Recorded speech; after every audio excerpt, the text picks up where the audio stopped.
Before we went to break, you actually picked the Seahawks to win. So tell us why the Seahawks get the win. Pretty much, they got the #1 defense in the league. They in my division. I got to face them twice a year, and I definitely know what they have. And, you know, my brother played on their team, Bruce Irvin. You know, we definitely went to West Virginia together, so I would love for him to get one. You said you know what Seattle has. What do they have? Our front seven. Them guys are big up front, and then you look at the back end, you got Sherman and all those guys back there, and they can match up pretty well against Denver. So that's how I feel like Seattle going to take the win. Skip Bayless? Let me just say, this is a bad man who's sitting here right now. Aaron Rodgers bad?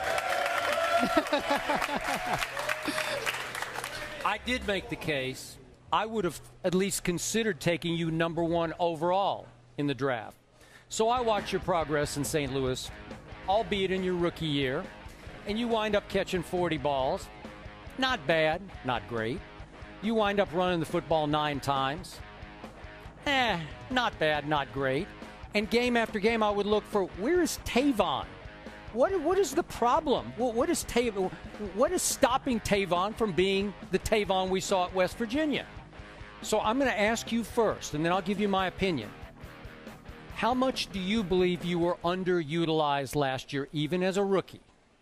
For the most part, for me, I can say it was just a patient thing. You know, just a different type of game than what it was in college. You know, I played with Coach Holgerson, and they already knew what I really can do on the field. They seen it week after week.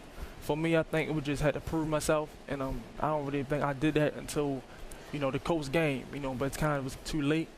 But on top of that, I believe Coach Fisher right now definitely finding out a package just for Tavon, and I just say it's all about patience. I fell out of love with Jeff Fisher because of what I thought he did to my man Vince Young. I felt like I was seeing some Vince Young syndrome operating with Jeff Fisher and you last year, in that Jeff, for young players, especially a quarterback like Vince, and remember, Jeff was never quite on board with drafting Vince in the first place, I thought that Vince had to succeed in spite of his head coach. And he really did. He was really good his rookie year. He's pretty good his second year.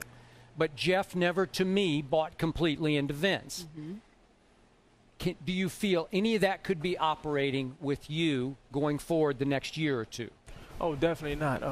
Coach Fisher bond is crazy. You know, he definitely loved me. He loved the way I practice. He loved the way I play. It's just a matter of time till my day really gonna come out. And you know, he loved all the things I do in practice. I practice with the scout team and everything. So I don't think he hold me back at all. So I think this will be my year that I really outbreak.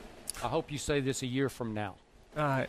When you look at your skill set and how electrifying you are, particularly in special teams, what kind of an impact do you think you can have on this game moving forward?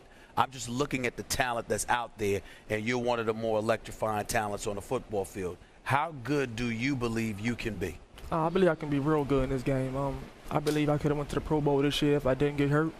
And a lot of my punt return things didn't get called back, but that's what happened in this game. So me just looking at it from a future reference, you just got to put me in the best position I can be in and make people miss. And, you know, that's one thing Coach Holgerson did, and that's what Coach Fisher right now is working on now. So I feel like if I get in space, I'd take over from there.